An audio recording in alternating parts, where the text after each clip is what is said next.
Iya. Itu siapa? Yesus. Alhamdulillahirrabbilalamin. Berarti yang kamu patenkan namanya Yesus itu isi dalamnya adalah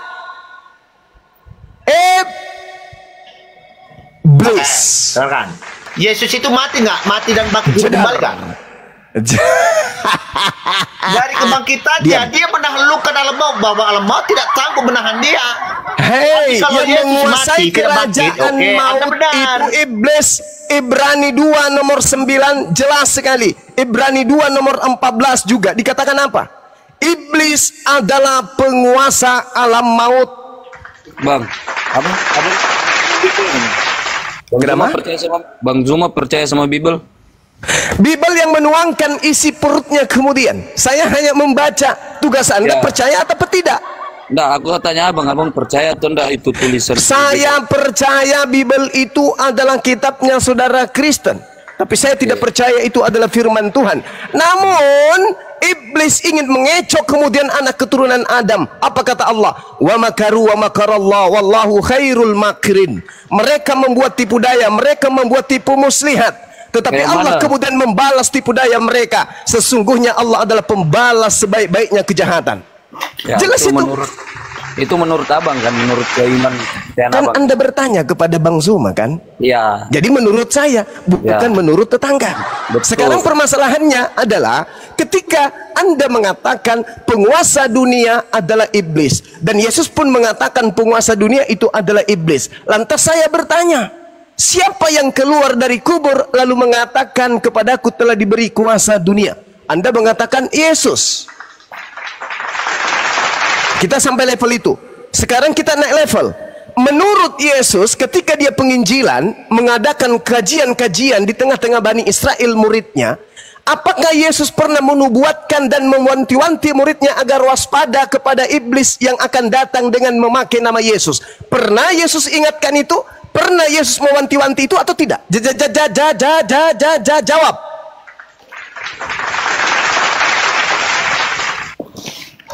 Oke. Ya, Yesus memang mengatakan bahwa penguasa dunia ini adalah iblis. Ya benar. Karena godaan itu datang dari sang iblis. Godaan itu datang dari sang iblis. Tapi bagaimana seorang Mesias ya yang sudah menggenapi bahwa anak manusia akan mati dan bangkit tergenapi oleh Yesus Kristus. Anda tidak usah, tidak bisa menahan dia. Buktinya, saudara, ya, dia menaklukkan itu semua. Makanya dikatakan kepada aku telah diberikan segala kuasa di surga dan di bumi. Jadi tidak ada lagi yang tidak dikuasai oleh Yesus Kristus. Saudaraku, saya ingin meluruskan Anda. Saya tidak menginginkan Anda binasa dalam hal ini. Oke? Jangan Anda kemudian menyombongkan diri terhadap kebenaran. Anda pegang Bible kan? Kitabnya orang Yahudi, sunatkan hatimu. Apa itu? Jangan sombong terhadap kebenaran. Sekarang yang jadi pertanyaan, adakah Yesus ketika dia adalah seorang rabi? Katanya dia rabam, dia adalah maran, dia adalah seorang guru.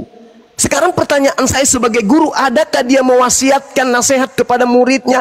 Waspadalah kepada iblis yang datang kepadamu dengan memakai nama Yesus dan berkata, akulah Mesias. Adakah nasihat itu muncul? Jawab dengan jujur. Ada, Tuhan. Ada. Tapi itu kan merujuk kepada manusia yang datang kepada Paulus. Itu bukan manusia, itu cahaya yang disertai oleh suara. Bukan manusia. Yesusnya berkata, Yesus berkata, waspadalah kepada penyesat. Yesus tidak berkata waspadalah kepada manusia. Yesus berkata kepada murid-muridnya, waspadalah kepada penyesat yang datang kepadamu dengan memakai nama Yesus dan berkata, akulah Mesias.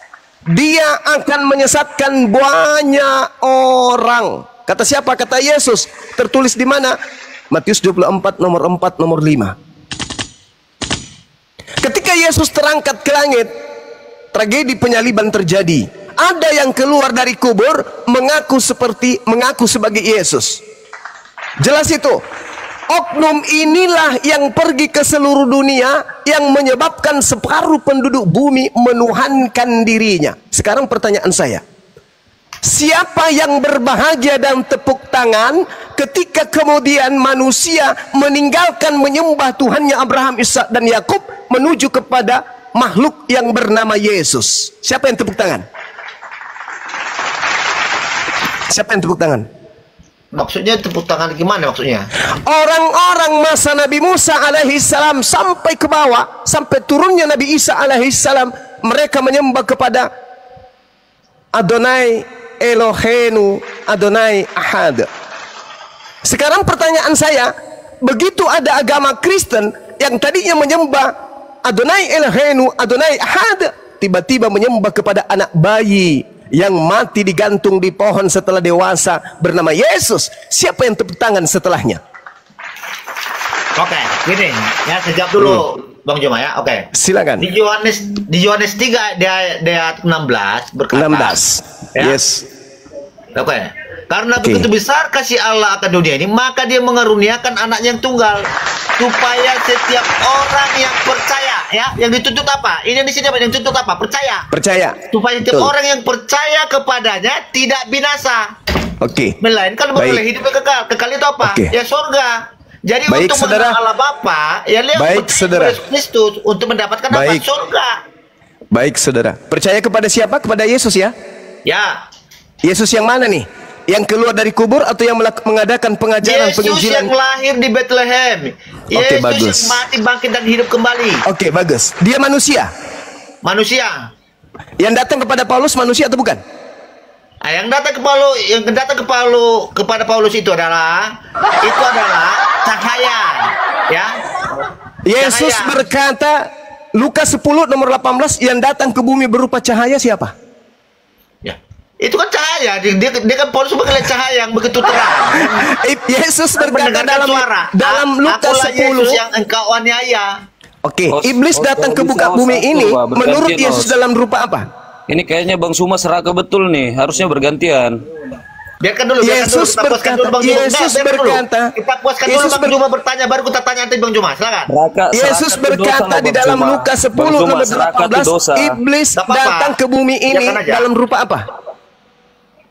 Oke. Dalam rupa Dalam apa? rupa? Ya. Dalam Mana? rupa apa? Dalam rupa iblis, dalam rupa manusia. Dalam iblis itu dalam rupa apa pun bisa. Langsung tenang kan, satu sabda aja tuh langsung tenang sudah ruangan. Lukas 10 nomor 18, aku Yesus melihat iblis turun dari langit berupa cahaya.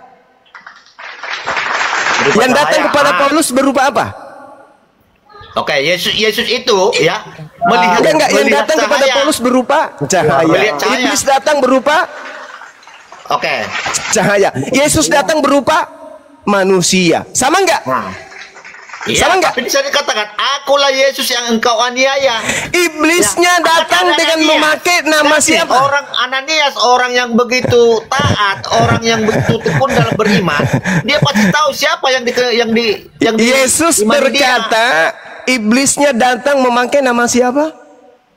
Oke. Sekarang Oke. yang namanya Tuhan, Anda udah dia paham, kan? bisa dengan segala kehendak mau jadi apa ya. Buktinya ada Ananias untuk mengkonfirmasi bagaimana yang didapatkan oleh si Paulus itu suatu kebenaran. Siapa Ananias menurut Ada Yesus? Ananias. Siapa Ananias ini menurut Yesus? Iya, Ananias kan seorang yang taat ya, orang taat. Menurut Orang taat dan Yesus, beriman. Ananias ini siapa? Orang beriman. Di mana Yesus membahas tentang Ananias ketika dia penginjilan? Hah? Hah? Bagaimana Yesus menjelaskan? Ya Ananias kan sudah ada. Saudara, Anda baca Matius 24 nomor 24. Yesus palsu dan nabi palsu akan datang melakukan mukjizat sekiranya dia menyesatkan orang-orang pilihan juga. Oke, Sekarang jadi gini, kenapa sampai merujuk pada Ananias? Sedangkan Ananias jelas ditahu bahwa dia itu orang taat dalam beragama, beriman pada Tuhan. Bukankah Yesus mengatakan bahwa iblisnya datang, Yesus palsunya datang menyesatkan orang-orang pilihan juga? Matius 24 nomor 24. Ah, Betul yang kan? disesatkan siapa? Yang disesatkan orang-orang pilihan juga, termasuk yang kena bisikan, kepadaku telah diberi kuasa baik di dunia maupun di langit. Berarti Pergilah murid-murid jadikanlah Yesus juga seluruh orang bangsa. sesat. Kata Yesus, yes. Oke. Matius jadi, 24 nomor 24. Oke, jadi gini Mesias aja. Oke, palsu. jadi gini aja Bang Juma. Oke. Yesus palsu. Oke, jadi gini ya. Oke, coba Ya, Anda tunjukkan. silakan. Hawariun yang menjadi murid-murid Nabi Isa, siapa yang sudah membuat di siapa yang sudah mendapatkan wejangan daripada Nabi Isa, yang sudah mendapatkan ini? Jangan lari ke situ, karena Nabi Isa hanya bertanya. Enggak, Anda bilang murid-murid Yesus itu sesat. Kenapa lari Nabi Isa? Kenapa lari kepada Nabi Isa? Bukankah Hawariyun Ya, iya berkata dong. ketika ditanya, menjawab beliau, mereka Isa itu menjawab, ada murid-muridnya. Nahnu ansarullah. Kamilah yang akan menjadi penolong agama Allah. Itu kata menurut Nabi Isa alaihissalam. Tapi lagi-lagi murid-muridnya habis dibantai oleh Paulus in the gang. Coba Anda Isa itu renungkan. ada murid-muridnya nggak? Pengikutnya Hawariyun. Ya, ada pengikutnya, ada berapa orang itu? Hawariyun. Ya, Di mungkin Hawariyun ada itu ada berapa 12 orang, mungkin 13 orang. Itu bukan pada pondasi itu kemudian Islam ditegakkan, bukan. Nabi Isa datang di tengah-tengah Bani Israel, mengajak Bani Israel kembali kepada hukum Torah. Tetapi kemudian orang-orang yang ada pada zamannya justru cenderung kemudian ingin mematahkan langkah Nabi Isa alaihissalam, sehingga mereka berupaya untuk membunuhnya. Apa yang terjadi? Allah menolongnya. Yang dibunuh adalah orang lain. Oke, Itulah orang lain inilah yang keluar dari kubur, yang mengaku Yesus, dan itulah yang kamu sembah kisanak. Oke. Jadi gini Bang Juma. Menurut Ya. Anda, waktu Isa itu diserupakan wajahnya, itu dalam masalah apa dia itu? Ada masalah apa? Siapa yang ngejar dia? Dia itu jelas ingin dibunuh oleh Bani Israel. Siapa yang bunuh? Karena- Siapa yang bunuh? Tidak Siapa mau diceritakan bunuh di dia? dalam Al-Quran. Cuma dikatakan bahwa orang-orang yang disebut ahli kitab ingin kemudian membunuh Nabi Isa alaihissalam, dikarenakan Nabi Isa alaihissalam mengajarkan dirinya sebagai Al-Masih, Mesias, sebagai Nabi, sebagai Rasul untuk mereka. Tapi mereka tidak menerimanya, karena mereka menganggap bahwa Isa alaihissalam ini hanyalah seorang anak yang didatangkan hasil zina. Mereka nggak mau terima itu. Sehingga Nabi Isa ketika melakukan mukjizat-mukjizat, mereka anggap itu hanyalah sebuah sihir. Tidak mungkin ini adalah Mesias yang kita tunggu. Bukan ini yang kita tunggu. Yang kita tunggu adalah orang yang sama seperti Nabi Musa, yang bisa kemudian membebaskan kita dari penjajahan bangsa penindas. Saat itu bangsa Israel dalam penindasan bangsa Rom atau Roma. Sekarang jangan ke situ, Bung. Ini jadi permasalahan yang jadi prinsip, yang menjadi pokok pondasi akidah Anda. Saya bertanya kepada saudara, siapakah yang berkata, lihatlah, akulah yang hidup, aku telah mati, namun lihatlah aku hidup sampai selama-lamanya, dan aku memegang segala kunci maut dan kerajaan maut. Ini siapa ini? Cuman Yesus yang berkata demikian, tidak ada arah. Yesus. Ya. Selamat. Saya tepuk tangan untuk Anda. Anda mengatakan makhluk. Gimana? Dibahas-bahas dia, Pak. Kalau emang dia hidup, cepain dibahas-bahas dia, Pak. Percaya Tetapi dia, Pak. saudara, ketika Anda ingin jujur kepada saya, menurut Yesus, penguasa alam maut itu siapa? Yesus, Allah. Yesus mengatakan kemudian di dalam Yohanes 12 nomor 31, sekarang waktunya dunia ini akan dihukumkan, dan juga waktunya iblis penguasa dunia ini dilemparkan keluar. Keluar dari mana? Keluar dari kubur. Kok bisa? Yes. Coba Anda baca Yesaya 14. Baca. Kalau banyak kemana kemana iblis dilemparkan kemudian ketika mereka bercita-cita ingin menyamai Sang Yang Maha Tinggi? Baca Yesaya 14 nomor 15. Sebaliknya ke dunia orang mati dilemparkan engkau ke dalam. Satu. Yang kedua, ketika orang-orang yang jahat, orang Farisi datang kepada Yesus minta satu tanda. Guru, ya paman, kami minta satu tanda. Apa kata Yesus? Angkatan jahat ini, angkatan setan ini tidak akan diberikan satu tanda apapun selain tanda Yunus. Sebab Yunus 3 hari 3 malam dalam perut ikan, demikian juga anak manusia 3 hari 3 malam dalam perut bumi. Ini tanda untuk siapa? Angkatan Akhirnya jahat. hidup. Nah, siapa yang percaya kepada orang yang keluar dari kubur? Itulah angkatan jahatnya. Yang penting tidak berbuat zina, yang penting tidak berbuat Itu zina. berbicara kepada siapa? Itu berbicara pada orang Farisi. Orang yang Yes, percaya betul. kalau Yesus adalah Mesias. Oke, betul. Sekarang Aneh-aneh Paulus ini aja. orang mana? Paulus ini yang orang mana? Farisi atau bukan? Ya. Orang Yahudi, orang Farisi. Bagus. Orang Farisinya ini adalah angkatan jahat menurut Yesus. Betul? Ya karena dia ya sudah dibimbing oleh iblis untuk membunuh Yesus Kristus, untuk menyingkirkan Yesus Masya Kristus. Allah. Tidak percaya kalau Menurut Yesus adalah Yesus, Mesias. menurut Yesus, yang mau membunuh Yesus itu anak Tuhan atau anak iblis? Siapa yang bilang anak Tuhan? Enggak, saya tanya samamu. Yang mau membunuh Yesus, menurut Yesus, mereka itu anak-anak iblis atau anak-anak Tuhan? Ya anak iblis lah. Bagus. Ketika yang ingin membunuh Yesus itu adalah anak-anak iblis dan mereka berhasil, kemudian siapa yang berhasil membunuh Yesus? Oke, orang-orang Farisi. Kehendak orang-orang Anak iblis? Iblis. Ya, Iblis. Anak iblis kan? Orang yang iblis itu Oke. orang yang mengikuti.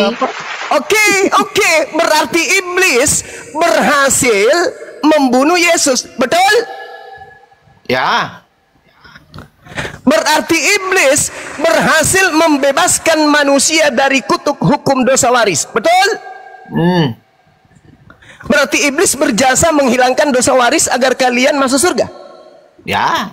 Akhirnya Yesus Bagus. hidup, Pak. Bangkit dari tanah mati, Akhirnya kamu mengakui Akhirnya, bahwa iya. penyaliban terjadi karena iblis. Sabar. Berarti Anda kemudian mengakui sebab karena iblislah kemudian dosa waris dari Adam ditebus. Betul? Ya iya dong. Karena kenapa? Oke, Kalau pertanyaan kita mau- saya. Kalau kita Oke, mau pertanyaan saya, pertanyaan terakhir, dengarkan.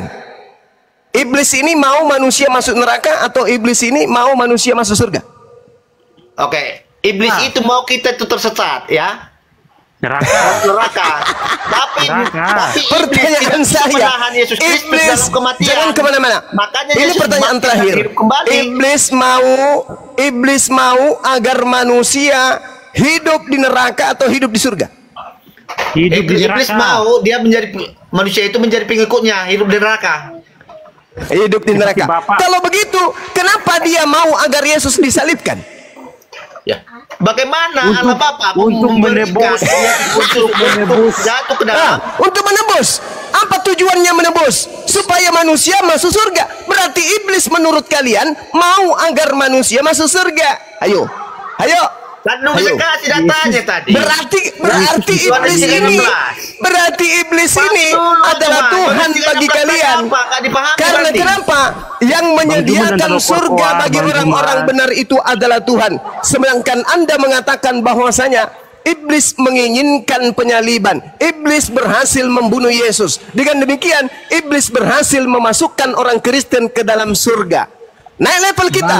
Surga mana yang dijanjikan Bang oleh Juma iblis? berkuar-kuar juga sama nanti tempatnya di neraka. Sekarang pertanyaan saya, surga mana yang dijanjikan oleh iblis? Jawab. Tidak di mana iblis pernah menjadikan surga, ada aja. Makanya Kalian Bang Juma mengatakan, udah saya kasih tadi Bang Juma, ya. Hei, kalian Yohanes mengatakan 3:16. barusan, Dengarkan dulu. saudaraku, Yohanes saudara, 3:16, karena begitu besar kasih Allah akan dunia ini, maka dia mengaruniakan anaknya yang tunggal. Mengaruniakan supaya saudara. setiap orang yang percaya kepadanya, kan ditutup percaya, tidak binasa, melainkan Ya. beroleh hidup yang kekalan. Yang dijanjikan itu kekekalan. Oke. Apa itu? Surga. Oke, sekarang kalau begitu adanya, Yesus diutus oleh Bapaknya untuk dibunuh atau tidak? Ya untuk penebusan. Untuk Di menebus mana dalilnya? manusia. Aku dan Bapak juga, Bang Di Juma mana juga dalilnya? tuh. Aku Bapak mengutus anakku untuk menjadi tumbal atas dosa-dosa orang berdosa. Itu dalilnya di mana? 16, Bapak baca itu. Oke, kita baca Yohanes 13 nomor 16. Begitu besar kasih karunia Allah akan dunia ini sehingga ia menganugerahkan Yang anaknya. tunggal. Oke, Terus Pak, yang terus Pak, tunggal. itu. Barang Terus siapa sampai- yang percaya. Hei, sekarang pertanyaan saya, Anaknya ini diutus untuk dipercaya sebagai nabi atau dipercaya sebagai Tuhan? Tuhan. Di mana dalilnya? Dia adalah itu baca Pak, kan baca bisa Bapak ngerti itu. Mana dalilnya bahwa harus kau percaya Yesus sebagai Tuhan? Bahkan Yesus mengatakan di dalam Yohanes 17 nomor 3, hidup kekal itu adalah mereka mengenal Yesus sebagai Tuhan atau utusan Tuhan? Tuhan. Inilah yang saya katakan, kamu itu penyembah setan. Jelas-jelas dalilnya mengatakan, saudara, dalilnya mengatakan hidup kekal itu adalah manusia mengenal Engkau satu-satunya Tuhan dan mengenal Yesus Kristus yang Engkau utus. Syarat untuk masuk surga menurut Yesus adalah mengenal Yesus sebagai utusan Tuhan. Kenapa kau jadikan Tuhan? Kenapa lisanmu mengatakan mengenal Yesus sebagai Tuhan? Karena sejatinya yang merasuki dirimu adalah iblis yang keluar dari kubur yang mengaku Yesus. Kalau Anda mengatakan utusan, ya memang Yesus diutus. Ya, firman yang diutus ke dalam rahim Bunda Maria menjadi manusia. Itu tidak ada, itu cerita anak TK, itu sekolah minggu punya. Ya, saudara, itu sekolah minggu punya materi itu sekolah minggu punya materi. Materi kita sekarang ini adalah yang mau Yesus disalib adalah iblis. Berhasil nggak iblis? Berhasil. Dengan demikian iblis berhasil membebaskan Kristen dari hukum mati. Betul? Yang menjanjikan kalian surga berarti iblis. Betul?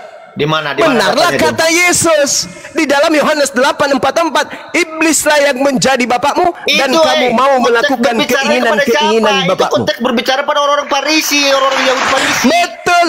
Berbicara kepada orang-orang yang ingin membunuh Yesus. Hei, itu berbicara mengenai orang-orang yang ingin membunuh Yesus. Betul? Iya.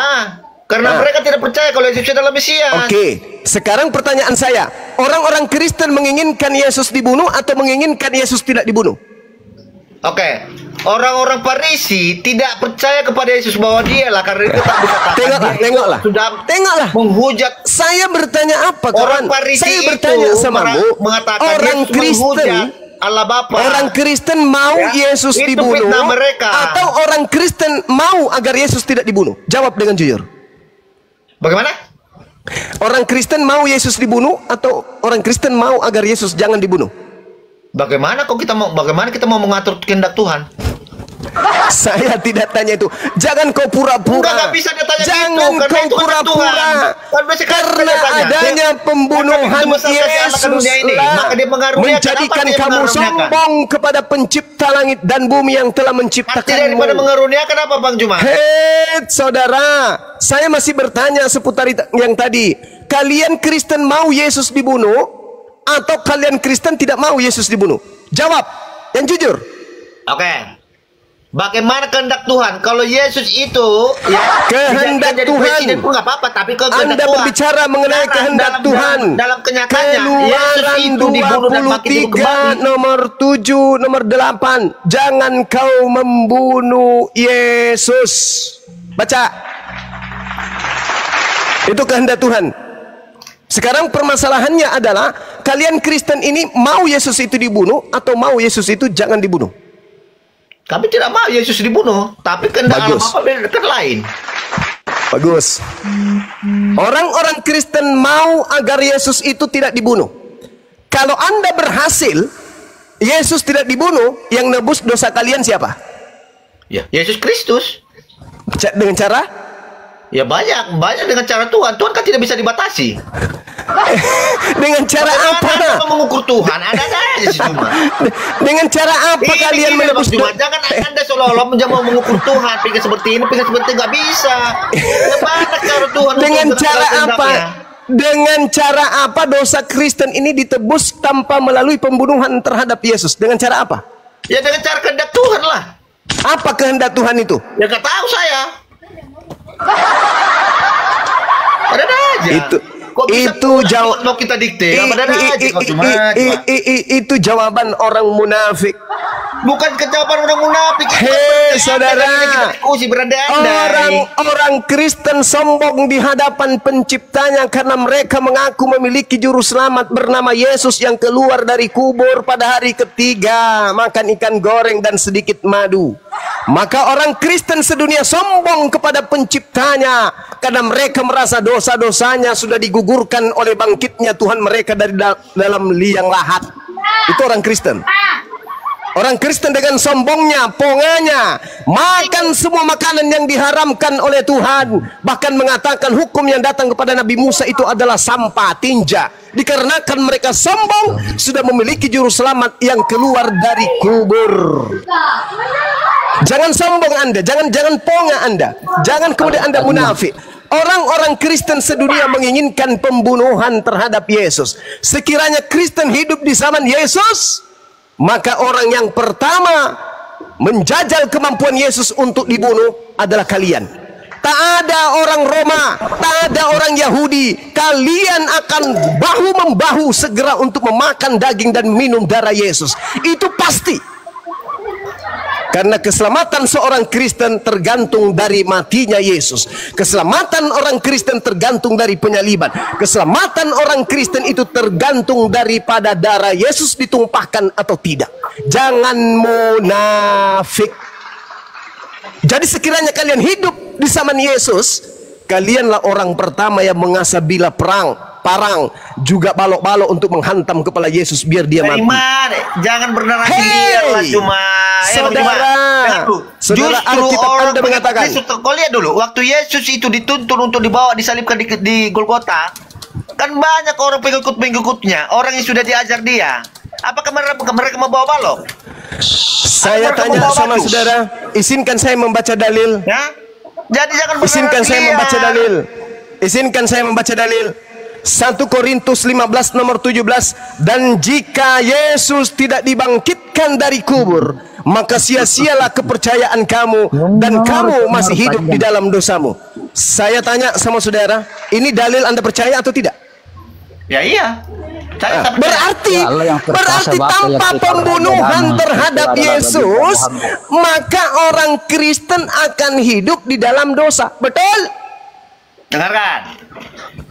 Karena banyak orang yang sekalipun Yesus sudah mengajarkan mengaku dirinya adalah datang daripada Bapa itu, bahwa dia adalah Mesias. Saudara, tidak ada yang percaya tapi setelah Yesus bangkit dan hidup kembali, baru sedangkan orang Yahudi, orang Yahudi dan orang Roma yang menjadi pelaku sejarah percaya kalau Yesus itu adalah Mesias. Baik, kembali lagi. Menurut Yesus, keluar dari kubur itu berdasarkan Matius 12 nomor 43 sampai 45 itu tanda untuk si jahat atau bukan? Jawab.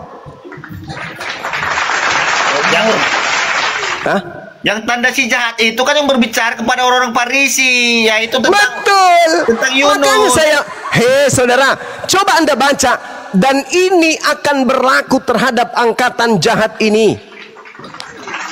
Berlaku apa? Tanda Yunus. Ya, tanda Yunus. Percaya kepada kebangkitan hari ketiga. Betul? Yang dimaksud di sana bagaimana anak manusia itu di dalam perut bumi. Ya. Berarti hari ketiga bangkit atau tidak? Itu selama 3 hari di dalam kematian. Berarti hari ketiga bangkit atau tidak? Ya bangkit dong. Itu tanda untuk siapa menurut Yesus? Itu tanda untuk penebusan. Bahwa Yesus itu benar, Yesus Mesias. Diam. Itu sudah jelas tertulis di dalam kitab saudara. Itu menjadi pembuktian bahwa dia adalah seorang yang benar. Yesus sendiri mengatakan bahwa itu adalah tanda untuk angkatan jahat. Tanda Yunusnya itu, tanda si Yunus itu.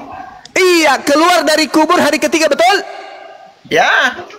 Itu tanda untuk angkatan jahat atau angkatan benar? Yang berbicara di situ Bang Juma, Yesus dengan orang Farisi, karena mereka tidak percaya kepada Yesus itu menjadi seorang Mesias. Mereka percaya kepada siapa? Pertanyaan saya bukan itu. Saya tidak tanya itu siapa, orang Bugis, orang Makassar, orang Batak, atau dia adalah orang Farisi. Saya nggak tanya. Yang saya tanya tanda itu untuk angkatan jahat atau angkatan benar? Untuk angkatan jahat. Subhanallah. Kepercayaan angkatan jahat ini dilanjutkan oleh siapa? Islam atau Kristen? Yang percaya bahwa yang percaya ada kebangkitan hari ketiga ini Islam atau Kristen? Dilanjutkan orang-orang Parisi.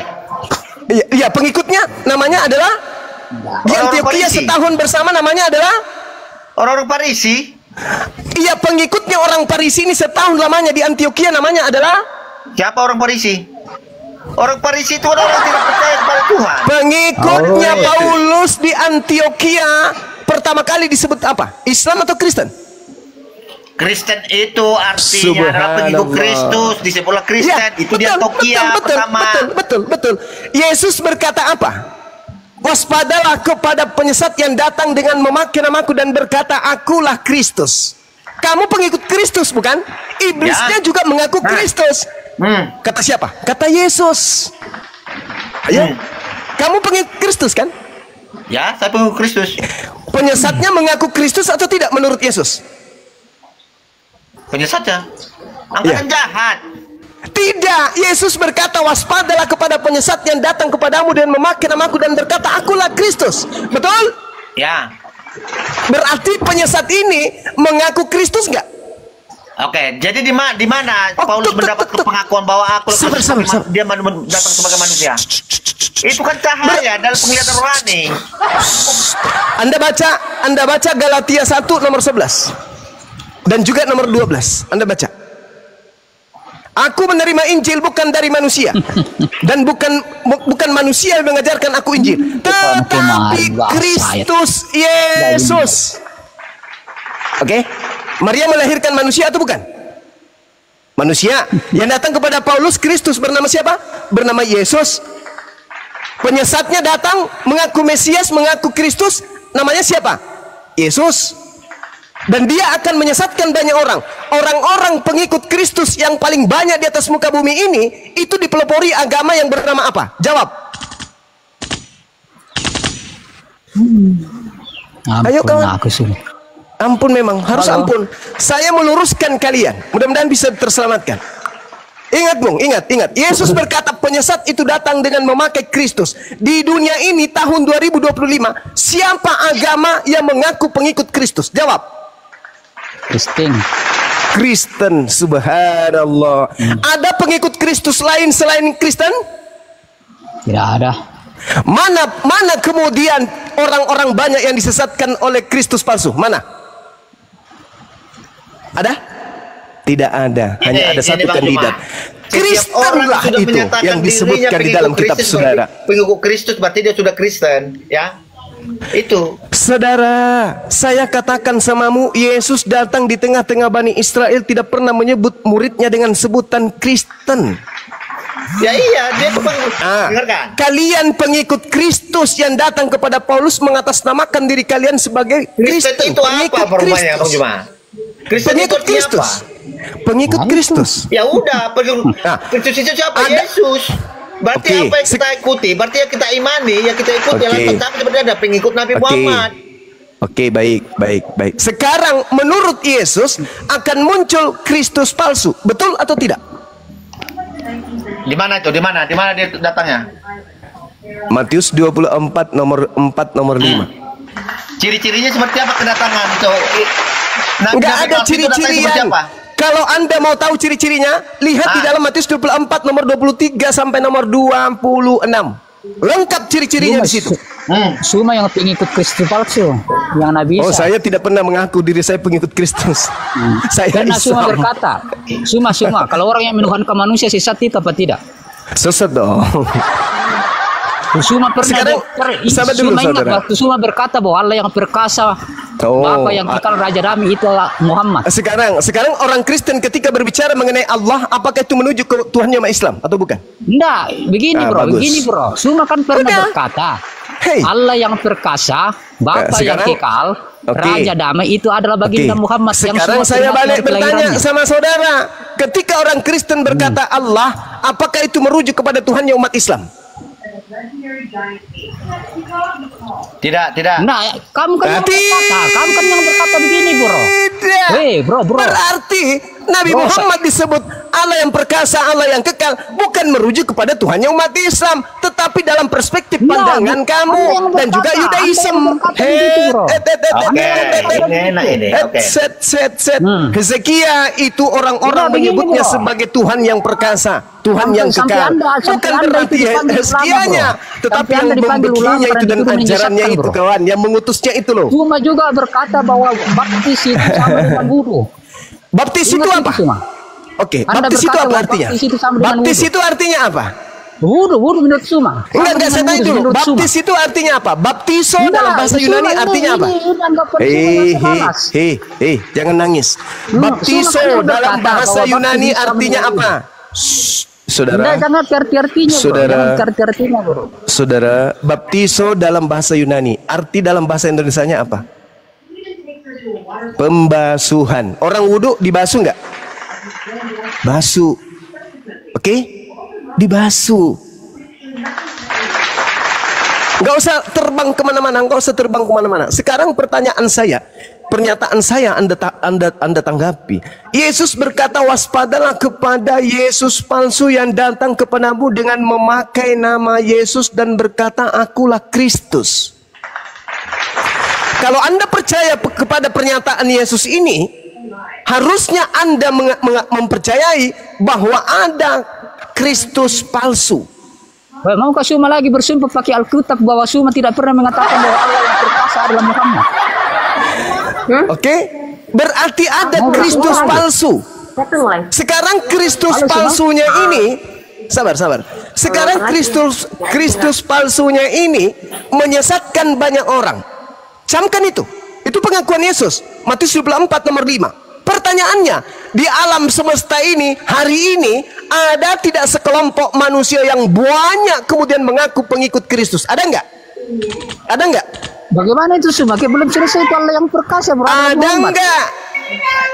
Saudara-saudara, ada enggak komunitas di atas muka bumi ini yang mengaku dirinya sebagai pengikut Kristus? Ada enggak? Banyak, menjadi mayoritas di dunia.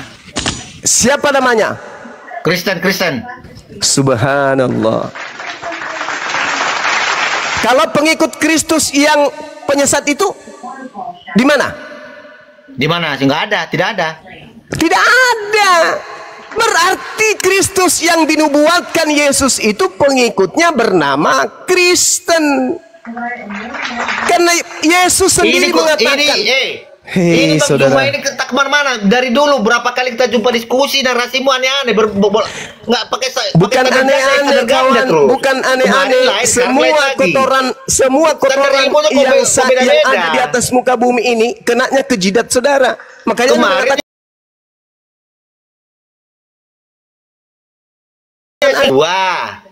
yes, memang betul. Sekarang ada lagi narasimu yang berbeda lagi. Bagaimana ini? Saudara, apakah Anda percaya Yesus berkata akan datang Kristus palsu? Percaya atau tidak? Iya, yang membawa nama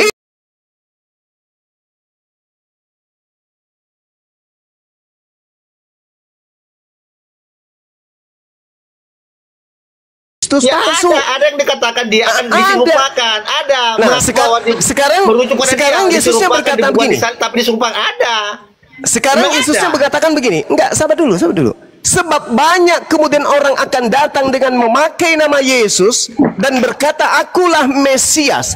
Dan mereka Mesias palsu atau Kristus palsu ini akan menyesatkan banyak orang. Pertanyaan saya, Yesus berkata ada Kristus palsu di luar dirinya, dan Kristus palsu ini memiliki pengikut yang banyak.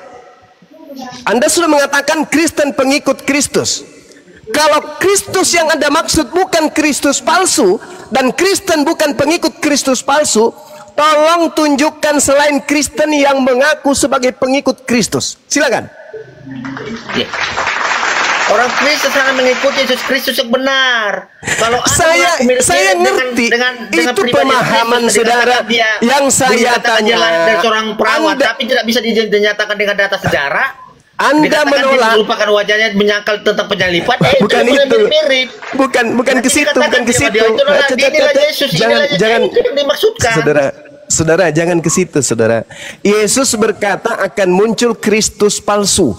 Nabi Muhammad tidak pernah bertemu mengaku dengan Kristus. Tidak ada pada iman Islam itu kita ini pengikut Kristus loh. Kristus pernah datang kepada Nabi kita loh. Iya, ada. Kita tidak percaya kepada Kristus.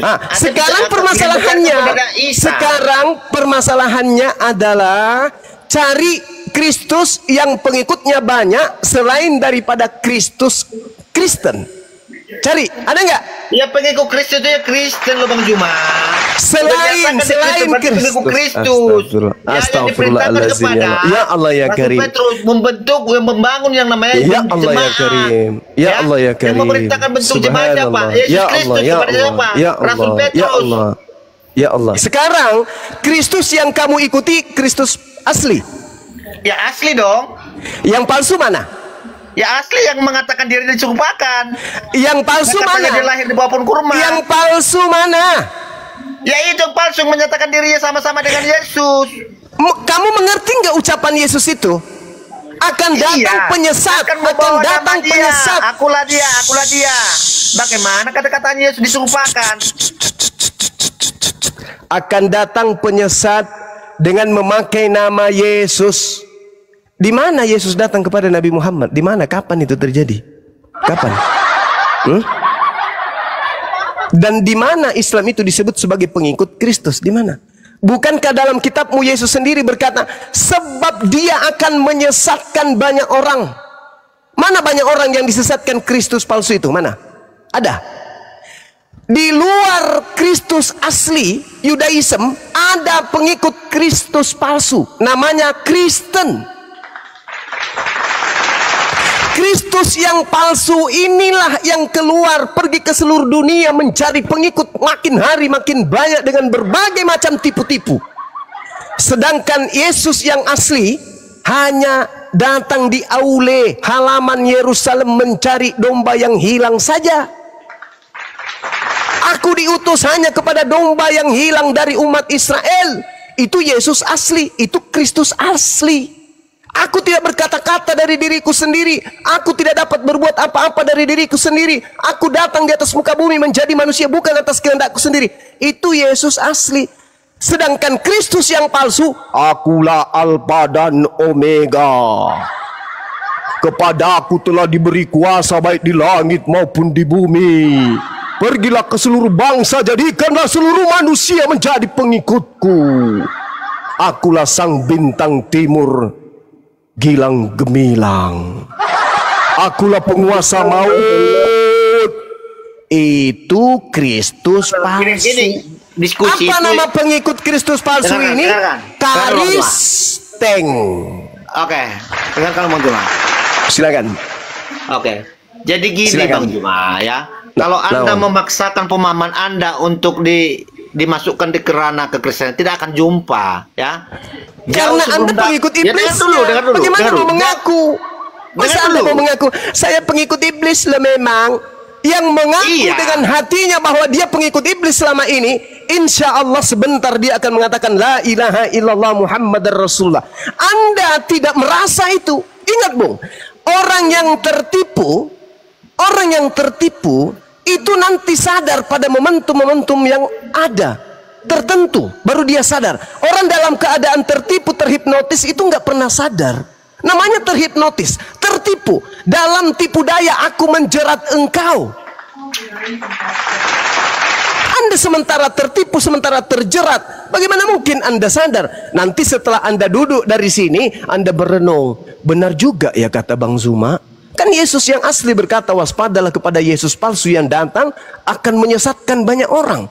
Kalau yang diimani Kristen ini adalah Yesus asli, lalu Yesus palsu yang pengikutnya banyak itu yang mana? Tengok ke kiri tak ada, tengok ke depan tak ada, tengok ke kanan tak ada, ke belakang tak ada, ke atas bawah tak ada. Cuma ada satu kandidat, yaitu Kristus yang datang kepada Paulus berupa cahaya, dan pengikutnya yang banyak ikut itu disebut Kristen. Hanya itu, tak ada yang lain. Atau Anda ingin mengatakan, Yesus itu bohong, Yesus itu pembohong, nggak ada kok Yesus palsu, nggak ada kok pengikut Yesus palsu, nggak ada. Yang ada cuma Yesus asli satu, dan yang ada hanya pengikut asli Kristen. Apakah Anda ingin mengatakan Yesus seorang pembohong? Oke, kasih kesempatan kami menanggapi. Nah, silakan Anda menangis. Lanjut. Oke, dengar dulu. Jauh sebelum datangnya Islam, ya, itu yang dimaksud itu bagaimana akan banyak membawa nama Yesus, nama-nama Mesias, ya. Di abad ketiga sampai abad keempat ada namanya Basilides mengatakan bahwa Yesus itu tidak disalib melainkan diserupakan. Baru datang lagi di abad ketujuh ada lagi yang sama-sama yang berbeda dengan Basilides diserupakan bukan disalib tapi diserupakan. Ini yang dimaksud orang menyamakan tentang Yesus. Berjaga-jaga memang sudah nyata kan, jadi nubuatan Yesus benar akan banyak yang mengaku-ngaku seperti dia. Berjaga-jagalah. Hei, Yesus menerangkan tanda-tanda kedatangan Kristus palsu. Kita naik level ya, saudara. Saya ingin meluruskan Anda, bukan menghinakan, merendahkan. Tanda-tanda Yesus palsu ketika datang. Matius 24 nomor 23. Jadi pada waktu itu jika orang berkata kepadamu, lihat ada Yesus di sini atau ada Yesus di sana, jangan kamu percaya. Nabi Muhammad tidak pernah mengaku bertemu dengan Yesus. Saya tanya saudara, Paulus pernah nggak mengaku bertemu dengan Yesus? Dia tidak percaya, tapi dia mendengar suara bahwa saya suara itu berkata, akulah Yesus. Oke. Tanda pertama dipenuhi oleh Paulus. Yang kedua, sebab Yesus palsu dan nabi-nabi palsu akan muncul dan mereka akan mengadakan tanda-tanda yang dahsyat dan mujizat-mujizat. Saya tanya sama saudara, apakah Paulus mampu melakukan banyak mujizat? Ya. Oke. Dua, terpenuhi. Sekiranya mungkin mereka menyesatkan orang-orang pilihan juga. Pertanyaan saya, apakah Nabi Muhammad pernah bertemu dengan murid-murid pilihannya Yesus? Tidak. Apakah Paulus pernah bertemu dengan murid-murid pilihannya Yesus? Tidak. Dulu jangan kayak gitu diskusinya, yang betul ya. Apakah Paulus pernah bertemu? Jadi gini. Apakah Paulus pernah bertemu dengan Petrus? Apakah Paulus pernah bertemu dengan Petrus dan murid-murid pilihan lainnya? Ya. Alhamdulillah. Tiga tanda sudah ada pada diri Paulus. Kita lanjut. Kata Yesus, camkanlah aku telah mengatakannya terlebih dahulu kepadamu. Jadi apabila orang berkata kepadamu, lihat Yesus ada di padang gurun. Pertanyaan saya, apakah Paulus pernah mengaku bertemu Yesus di padang gurun? Ya. 4. Secara penglihatan dan pendengaran. Tunggu, sabar. Dan kemudian lihat dia Yesus ada di dalam bilik. Apakah Paulus pernah bertemu dengan Paulus? Aduh, nggak usah. Di dalam bilik? Sorry. Katakan seperti yang jujur lah, cuma. Saudara. Lihat dia ada di dalam bilik. Itu merujuk pada siapa? Bilik. Siapa? Merujuk pada siapa itu? Kepada Paulus. Paulus dong. Di mana di bilik dia? Oke, baik. Kita baca Matius 24. Aduh, baunya nomor berapa tadi? Sabar, saudara. Sabar. Paulus mengaku bertemu kemudian dengan Yesus di dalam bilik. Atau jangan Paulus. Penyesat itu mengaku bertemu dengan Yesus dalam bilik. Kita lihat. Kata bilik dalam bahasa Yunani adalah temeon. Temeon artinya adalah kamar rahasia. Saya tanya sama saudara. Apakah Paulus itu di dalam bilik sel penjara itu kamar rahasia atau kamar umum? Jawab.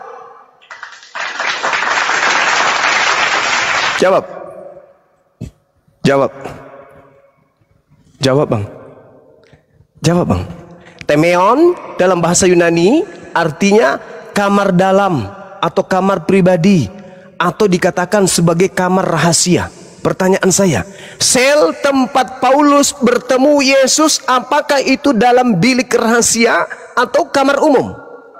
Jawab. Ayo. Bukankah kamar ruangan sel penjara itu adalah kamar rahasia? Yang bisa masuk di sana hanya orang-orang tertentu saja.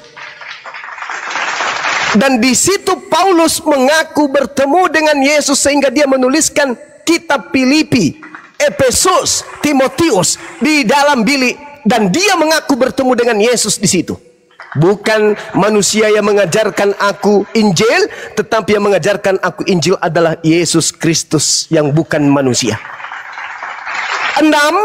Ciri-ciri daripada nabi palsu yang bertemu dengan Kristus palsu, semuanya tergenapi dengan Paulus. Yang ketujuh, ciri ketujuh. Apakah Paulus memiliki pengikut yang banyak? Jawab.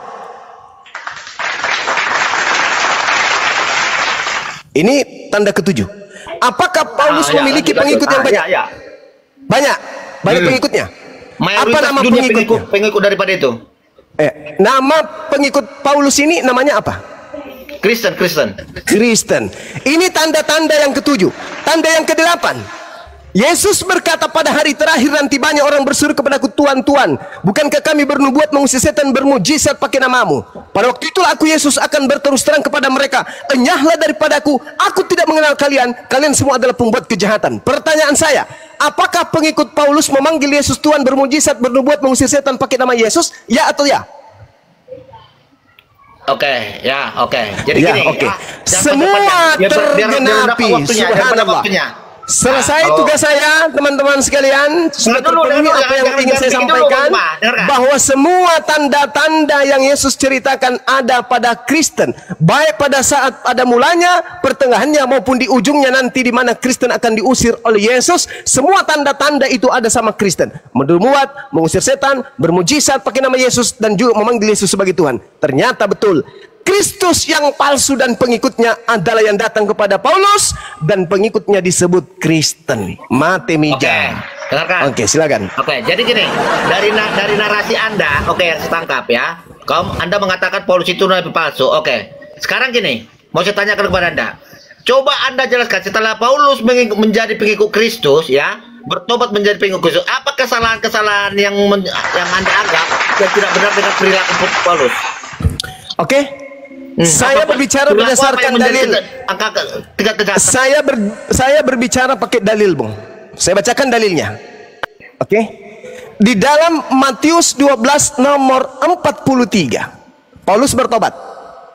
Apabila roh jahat atau iblis keluar dari manusia yang bertobat itu, iblisnya mengembara ke tempat-tempat yang tandus mencari perhentian, tetapi ia tidak mendapatinya.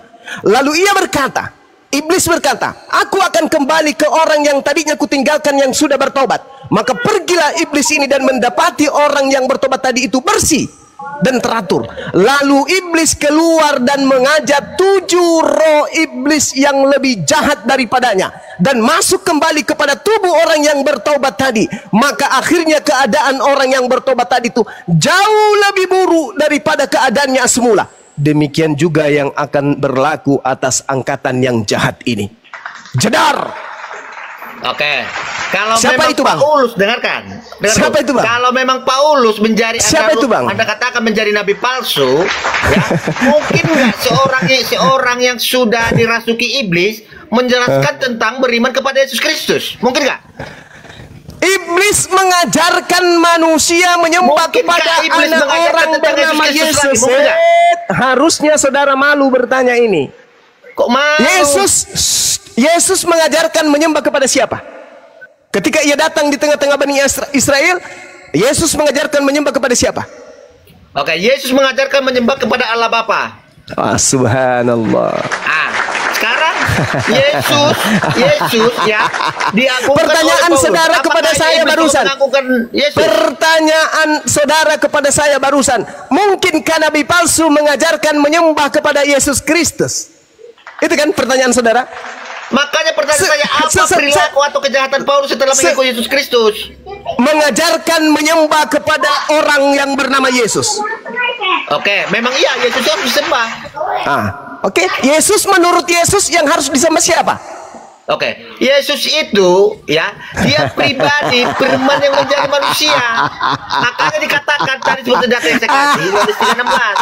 Karena begitu besar kasih Allah dunia, maka dia mengaruniakan anak yang tunggal. Anda akan mencari pelampung apapun sekiranya mungkin, tai hanyut pun Anda pegang untuk Anda tidak hanyut.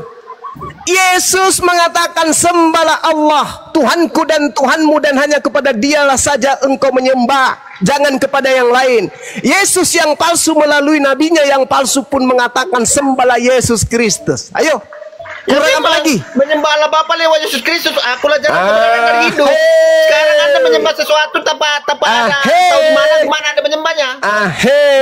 Berarti ketika kalau Anda ke gereja, tahu posisinya di mana sesembahan Anda, bagaimana Anda mau menyembahnya? Apa bedanya Anda dengan orang yang menyembah sapi dan mengatakan kami menyembah Sang Hyang Widi melalui seekor sapi? Ada medianya sapi. Sekarang Anda menyembah sesuatu yang tidak pernah ada tahu di mana dia, bagaimana menyembah caranya? Tunjukkan. Apakah menurut Yesus? Di mana? Menurut Yesus yang disebut Bapa itu bisa dilihat atau tidak? Ya, tidak bisa dilihat. Tidak bisa dilihat. Lalu kenapa Anda mencari? Ya. Udah dikatakan, akulah jalan kebenaran dan hidup. Ya. Kenapa Anda mencari Bapa yang ternyata tidak bisa dilihat? Saudara, Tuhan itu roh, sembahlah dia dengan roh. Saudara, kenapa Anda mencari hakikat Tuhan yang ternyata tidak bisa dilihat? Dengarkan. Jangan di-mute, jangan. Ini percuma kalian tidak. Aku aja kalian di-mute menghadapi Bang Juma ini. Angka diri Bang Juma gimana kalian buat? Aku aja ngomong kalian banyak-mute. Allahu Akbar, Masya Allah. Lanjut. Kalian mute saya. Lanjut. Diam dia ngomong. Lanjut. Dengarkan, gini Bang Juma. Di Yohanes 14 ayat 24 dikatakan, Tuhan itu roh, sembahlah dia dengan roh dan kebenaran. Ya. Yohanes 14 24 mana ada kayak begitu? Yohanes 14 enggak kayak gitu. Yohanes 4 nomor 24. Yohanes 14 ayat 24 Bang Juma. Yohanes 4 nomor 24. Iya, Yohanes 4 ayat 24. Yohanes 14, firman yang kau dengar dariku itu bukan dari aku tapi dari Dia yang telah mengutus aku. Yang Anda maksud bukan itu Anda jangan di Yohanes 14 ayat 24. Ya. Yohanes 4. Firman, dengarkan. Tuhan itu roh, sembahlah dia dengan roh dan kebenaran. Yesus berkata, ya Yohanes 14 ayat 6. Akulah jalan kebenaran. Nah, jalan kan? Dia jalan kan? Iya, jalan kebenaran. Makanya kan siapa yang jadi tujuan? Yang jadi tujuan siapa? 4 ayat 6. Yang jadi tujuan ibadah siapa? Dengar dulu Bang, cuma jangan dipotong dulu. Yohanes 4 ayat 24. Tuhan 4. Itu roh. Sembahlah dia dengan roh dan kebenaran, ya. Sembahlah dia dengan roh dan kebenaran, ya. Kuncinya kebenarannya. Oke. Yohanes 14 ayat 6 dikatakan, akulah jalan kebenaran dan hidup. Terus? Jadi untuk menyembah Allah Bapa lewat Yesus Kristus, jalan yang benar itu Yesus Kristus. Ada enggak ajaran Yesus jalannya menyembah kepada dirinya? Ada enggak? Ya iya, akulah jalan, jadi suruh percaya. Setiap orang yang percaya kepadanya tidak binasa. Sekarang Yesus ini yang disembah atau Yesus ini yang menunjuk jalan? Ya, sekarang gini loh. Di saat kita mau mengenal namanya Presiden Amerika Serikat, ya jumpainlah Donald Trump. Sekarang jumpai ketika Donald Trump. Kalau Anda mau mengenal siapa itu Presiden Amerika Serikat, ya jumpai Donald Trump. Iya, sekarang untuk menuju kepada Donald Trump itu melalui jalan, betul? Ya. Sekarang kalau Anda siapa jalan menuju ke Presiden Amerika Serikat, ya jumpai jalan menuju ke istananya Donald itu Donald atau bukan? Bukan jalan seperti itu maksudnya Bang. Bagaimana kamu mau mengenal Presiden Amerika Serikat? Jumpailah Donald Trump. Karena dia adalah Presiden Amerika Serikat. Jadi menurutmu Yesus itu Bapak? Bukan. Nah, bagus. Berarti dia hanya jalan, bukan? Dengarkan, gini Bang Juma, gini. Jadi konsep pemahaman Anda tentang Kristen itu saudara. Ya. Saya kira cukup, saudara. Jangan paksakan pemahaman Anda. Kami yang tahu tentang iman kami sendiri. Ya. Tinggal Anda renungkan saja apa yang saya sampaikan dari tadi. Jalan bukan. Oke, jadi dengarkan. Di saat Yesus mengatakan, karena Yesus sendiri mengatakan Tuhan tidak bisa dilihat, didengar pun tidak bisa. Ya. Berarti Yesus ini Tuhan atau bukan? Jadi bukti kemahakuasaan Tuhan dengan segala kehendaknya. Saudara, Anda mengatakan Tuhan tidak bisa dilihat, suaranya tidak bisa didengar. Yesus bisa dilihat dan bisa didengar enggak? Bisa. Berarti dia Tuhan atau bukan? Ya Tuhan. Oke, Tuhan itu apa Bang Juman? Anda seorang pimpinan apologet tertinggi. Tengoklah teman-teman. Lihatlah, kalau seekor kambing kemudian tidak mengerti apa yang terlontar dari mulutnya, itu wajar. Ini manusia tidak ngerti apa yang dikatakan oleh mulutnya. Iya, dia mengambil data Yohanes 5 nomor 37. Tuhan tidak bisa dilihat dan tidak bisa didengar. Yesus bisa dilihat, bisa didengar enggak? Bisa. Yesus Tuhan enggak? Tuhan.